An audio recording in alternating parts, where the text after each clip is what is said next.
আজকের আলোচ্য বিষয় রবির ক্ষেত্রে ত্রিশূল চিহ্ন।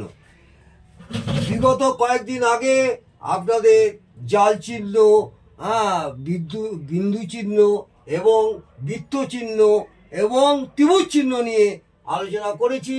আজকে আলোচনা করতে চলেছি এই অনামিকা আঙুলের নিচে এই যে রবির ক্ষেত্র, এটা আমাদের কনিষ্ঠার পাশে যে আঙুলটা থাকে এটাকে আমরা রিং ফিঙ্গার বা অনামিকা আঙুল বলি। আর এই ক্ষেত্রটা হচ্ছে রবির ক্ষেত্র।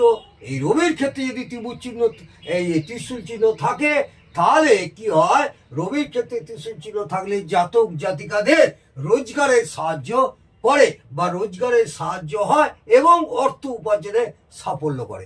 যেভাবেই হোক এরা একটা অর্থ উপার্জনের একটা রাস্তা পায় এবং অর্থ উপার্জন এরা করে।